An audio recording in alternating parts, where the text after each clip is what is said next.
नमस्कार दोस्तों। कहानी शुरू करने से पहले मैं आपको ये बताना चाहती हूँ कि अगर आप मोरल एंड मोटिवेशन कहानी सुनना पसंद करते हैं तो आप मेरे दूसरे चैनल एम्पावर द लाइफ पर आ सकते हैं। आपका वहाँ स्वागत है। द गोल्डन स्टोरीज में आपका स्वागत है। आइए सुनते हैं विष्णु प्रभाकर की लिखी कहानी एक और कुंती। प्यारे दोस्त, क्या आप कल्पना कर सकते हैं कि ये पत्र लिखने का निर्णय करने में मुझे पूरा 1 वर्ष लगा, और अगर ये घटना ना घटी होती तो शायद कभी ना लिख पाती। मैं नहीं जानती कि आपको क्या कहकर संबोधित करूं। आज निश्चय कर बैठी थी कि पत्र लिखकर उठूंगी, इसलिए सहसा जो संबोधन सूझा वही लिख रही हूं। उसके पीछे जानबूझकर दिया हुआ कोई अर्थ नहीं है।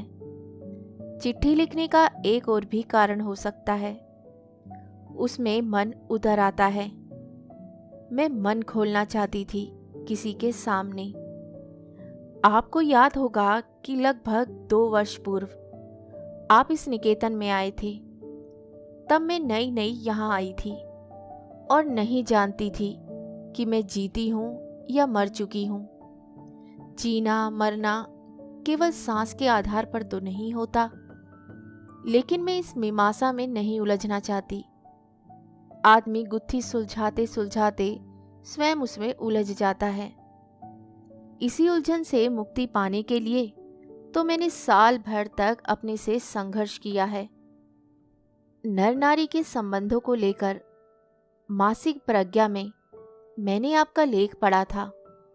उसके तुरंत बाद मैंने चाहा था कि आपको पत्र लिखूं। वह लेख पढ़कर मैं कैसी कैसी न हो आई थी। उसी होने के परिणाम स्वरूप यह पत्र है। बहुत से लोग आते हैं यहाँ, बहुत सी बातें कहते हैं। विरह मिलन के दृश्य भी बहुत देखे हैं। व्यापार भी होता है यहाँ, लेकिन आपके साथ ऐसी कोई बात नहीं हुई। फिर भी मुझे आपकी बराबर याद आती रही। क्यों महसूस किया आपके साथ इतना अपनापन? आपको बहुत अच्छी तरह याद होगा कि तब यद्यपि बादलों से मुक्त धुला धुला आकाश बाहर आने का निमंत्रण दे रहा था, लेकिन मैं एक कोने में 5 बच्चों से घिरी हुई एक जिंदा लाश की तरह पड़ी थी। मुझे दिखाकर संचालिका ने आपसे कुछ कहा था। सुन कम पाई थी, समझी बहुत कुछ थी। जिस समय आप मेरे पास से होकर चले गए और ठीक उस खिड़की के पास आकर खड़े हो गए जहां मैं लेटी थी, तब मुझे मालूम हुआ कि आप कौन हैं। मुझे देखकर आपके चेहरे पर कोई भाव नहीं आया था, या आपने आने नहीं दिया था, मैं नहीं जानती। लेकिन जब आप पीछे खड़े थे तब मैंने आपकी बातें सुनी थी। संचालिका ने आपसे कहा था, देखिए बहुत लोग आते हैं यहाँ और बहुत कुछ लिखते हैं यहाँ के बारे में, लेकिन मैं आपसे एक प्रार्थना करती हूँ। इसलिए करती हूँ कि आप लेखक हैं और लेखक संवेदनशील होता है। आप इस नारी के बारे में कुछ न लिखिए। आपने कहा था। यद्यपि उस कहने के बीच में कई क्षण बीत गए थे और मैं जानती हूँ उन क्षणों में आपके सहृदय में समुद्र मंथन हुआ था। आपने दीर्घ निश्वास लेकर एक ही शब्द कहा था, अच्छा। लेकिन इस एक शब्द के पीछे कितनी वेदना, कितनी अनुभूति और कितनी विवशता थी। आपके चेहरे पर व्यक्त वही त्रासद विवशता धीरे धीरे समूचे शरीर में फैल गई थी। मैं तड़प कर उठ खड़ी हुई थी। मैंने खिड़की की सलाखों को पकड़कर उस ओर झांका था। तब आप धीरे धीरे संचालिका के साथ बाहर जा रहे थे। मैं कई क्षण तक उन ठंडी सलाखों पर जलते आंसुओं से भरा अपना चेहरा टिकाए देखती रही। द्वार के पास पहुंचकर आप मुड़े, मुझे देखने के लिए नहीं बल्कि संचालिका को नमस्कार करने के लिए। लेकिन आपने मुझे ना देखा हो, मैंने आपको देख लिया था और उसी क्षण में समझ गई थी कि आप भले ही मेरी कहानी को कागज पर ना उतार सकें, पर अपने अंतर में उसे निरंतर झेलते रहेंगे। संचालिका ने आपको मेरी कहानी बताई होगी, लेकिन क्या सचमुच बता सकी होगी? कोई नहीं शब्द दे सकता मेरी व्यथा कथा को, मैं भी नहीं। सहते सहते अनुभव करने की मेरी शक्ति समाप्त हो गई है। पर क्या आप विश्वास करेंगे कि आपका वह लेख पढ़कर मैं स्वयं पहली बार अपनी कहानी को समझ सकी। जानती हूँ, आपने वे लेख मेरे लिए नहीं लिखा था। आपने मात्र अपनी 7 समंदर पार के किसी देश की यात्रा के संस्मरण लिखे थे। 7 समंदर पार के बारे में मैंने बहुत सी कहानियां अपनी नानी से सुनी थी। एक साहसी राजकुमार और एक सुंदरी राजकुमारी की कहानियां। लेकिन आपने जो लेख लिखा था उसमें ना राजकुमार की चर्चा थी, ना राजकुमारी की। फिर भी उसमें अद्भुत साहस और अनोखे सौंदर्य की कथा गर्भित थी। नर नारी के संबंधों की कथा। मेरी कहानी उन्हीं संबंधों की व्यथा कथा है। मैं एक तथाकथित सुसंस्कृत परिवार की बेटी और एक उतने ही सुसंस्कृत तथा संपन्न घराने की बहू थी। स्वयं सुंदर, मोहक और आकर्षक। उस दिन भी बेशक वह ठंडा था, लेकिन एक अनोखा आकर्षण पाया होगा आपने मेरी उदास और नींदी आंखों में। इन्हीं आंखों के रहते तो मैं बार बार छली गई। जिस समय मैं 19 वर्ष की थी, उस समय कैसी लगती थी, इसकी कल्पना आप नहीं कर पाएंगे। सौंदर्य को शब्दों में बांधना एक बात है, उसे सचमुच अनुभव करना दूसरी बात। मैं अखंड ऐश्वर्य और विलास में डूबी अपने पति के साथ उस अनूठे जीवन को भोग रही थी और समय एक सुनहरे सपने की तरह बीत रहा था। उन्हीं दिनों सहसा मेरे प्रांत के भाग्यकाश पर विपत्ति के बादल फट पड़े। वे कैसे देश का दुर्भाग्य बन गए, ये आपको बताने की आवश्यकता नहीं है। उस महानाश में कौन कहाँ गया, किसके साथ क्या बीती, इतिहासकार उसको खतिया कर कभी नहीं देख पाएंगे। देखना चाहिए भी नहीं। अपने कलंक को अमर कर देना क्या अच्छी बात है? काल ने बड़ी निशंसता के साथ हमें इस बात का एहसास करा दिया कि उपयुक्त अवसर आने पर एक क्षण में ही प्रभु की सर्वोत्तम कृति मानव राक्षस में रूपांतरित हो रहती है। मैं फिर उलझने लगी। अंदर जो घटाटोप है, लाख प्रयत्न करने पर भी वह निरंतर विस्तृत होती दरारों में से होकर चारों ओर बिखर जाता है। अचानक एक दिन भयंकर आक्रमण हुआ हमारे घर पर। कैसे शब्द दूं उस विभत्स दृश्य को। घर के अधिकांश सदस्य शरणार्थी शिविर में जा चुके थे। बस मैं और मेरे पति रह गए थे वहां, अंत में जाने के लिए। उन्होंने साहस के साथ मुकाबला किया, पर उन दरिंदों ने उन्हें मार डाला और फिर उनकी लाश पर बलात्कार किया मेरे साथ। एक सांस में पागल की तरह बोल जाता है ना आदमी, वैसे ही एक सांस में मैं इसे लिख गई। दूसरा सांस लेती तो लिख ना पाती। जब होश आया तो मैं एक छोटे से कच्चे और गंदे मकान में लेटी हुई थी, नितांत अकेली, असहाय, अपंग। प्राणहीन हो गए थे मेरे सारे अंग। मैं उन्हें हिला नहीं सकती थी। मैंने सोचा शायद मैं मर गई हूं और अपने पापों का दंड भोगने के लिए मुझे नरक में ढकेल दिया गया है। कोई रात को स्वप्न में नंदन कानन के सपने देखे और सवेरे अपने को नरक में पाए, कैसा आघात लगेगा उसे। लेकिन वह नरक भी नहीं था, क्योंकि धीरे धीरे प्रकाश मेरे चारों ओर फैलता आ रहा था। मेरी चेतना लौट रही थी। मैं उठने का प्रयत्न करूं कि तभी किवाड़ खोलकर एक व्यक्ति मेरे सामने आ खड़ा हुआ। कई क्षण वे मुझे देखता रहा, आपलक। मैं भी देख रही थी और पलक झपक रही थी बार बार। वह बोला, युगों के बाद कहीं दूर से, कैसी तबीयत है? मैं एकाएक चौंक उठी। मैं कहाँ हूँ? ये कौन सी जगह है? तुम कौन हो? वह एक स्वस्थ व्यक्ति था। उसके चेहरे में क्रूरता नहीं थी, वेदना के ऊपर आरोपित कठोरता थी।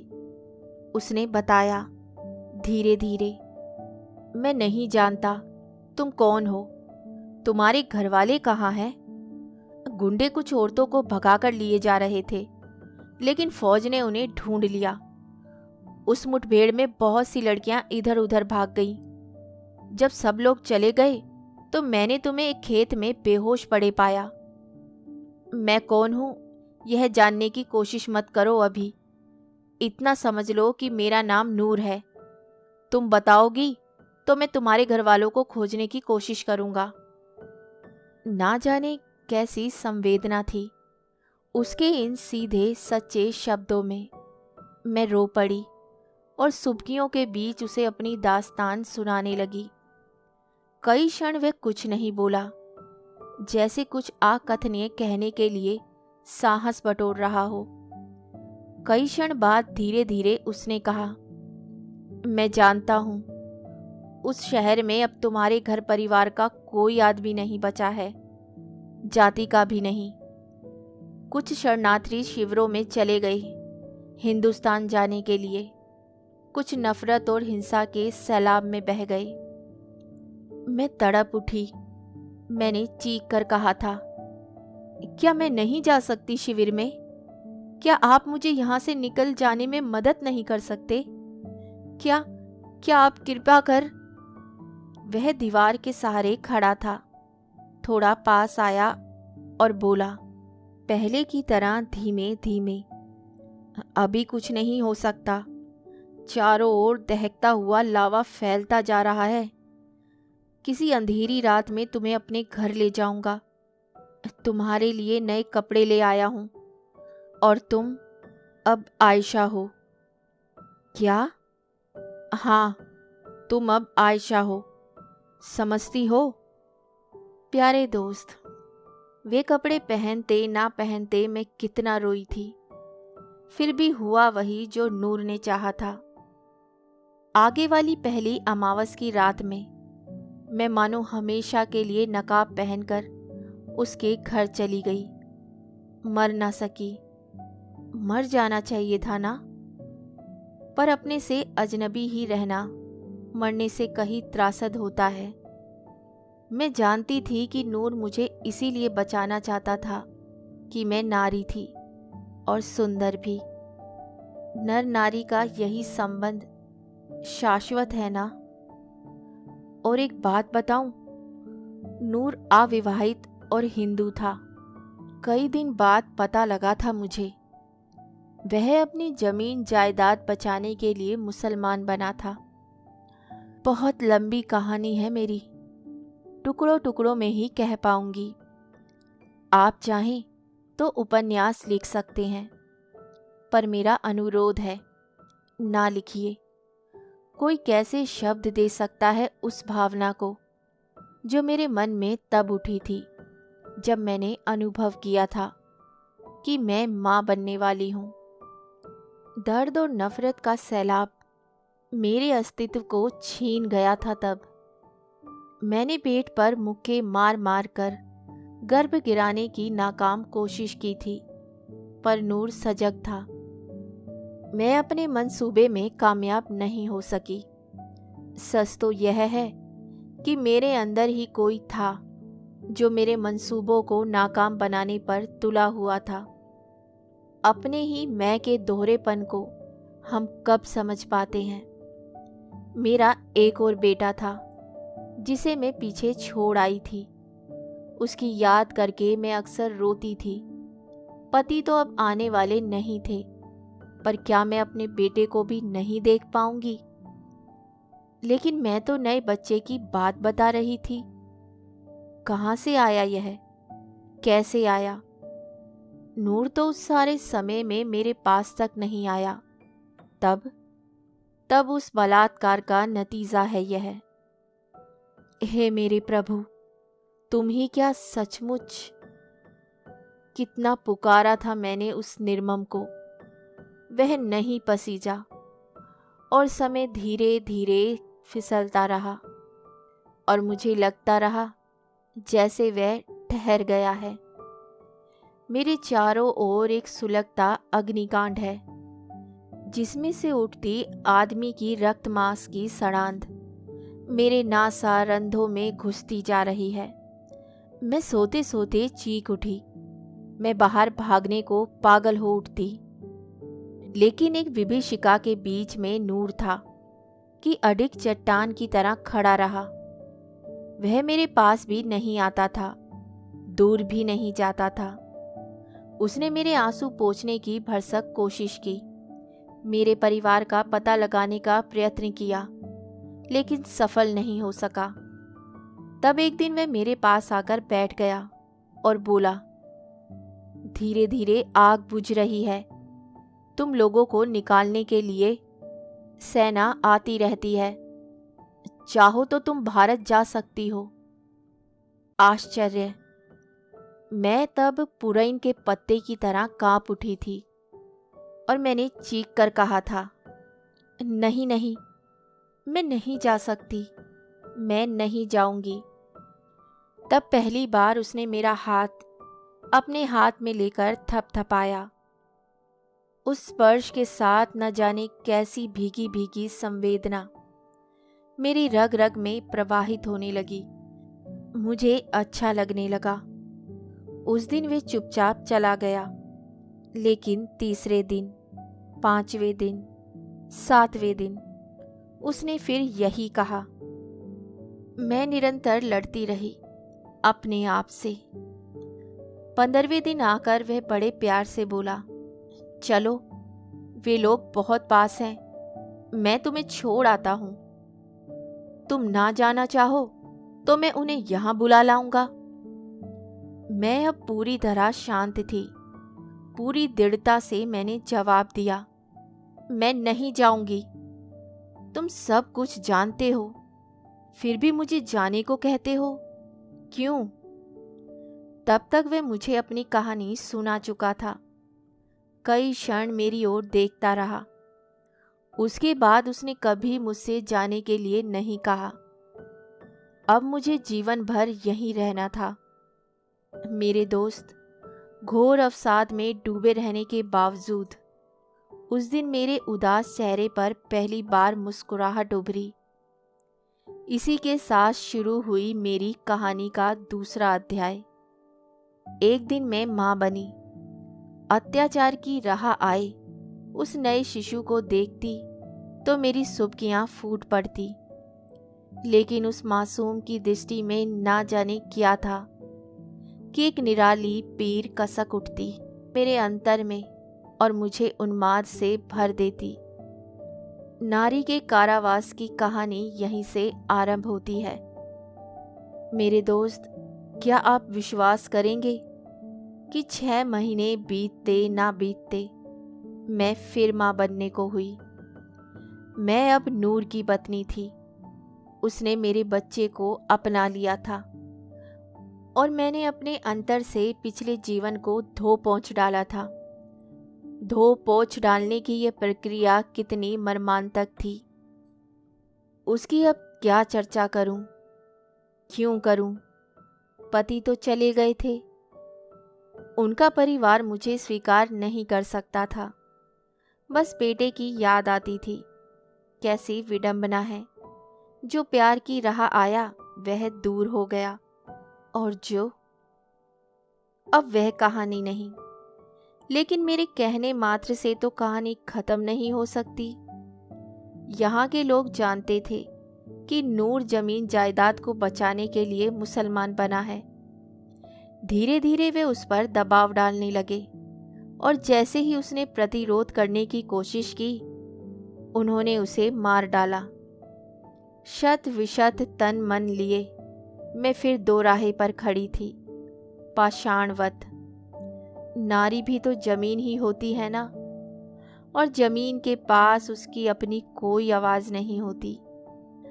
अन्नपूर्णा होकर भी वह संपत्ति होती है, और किसी नर की। 7वें दिन एक और नर के पदचाप बिल्कुल मेरे पास आकर रुके। मैंने आंखें खोल दी। वह मेरे पास बैठ गया, बोला, इससे आगे की कहानी जानने के लिए सुनिए एक और कुंती का अगला भाग।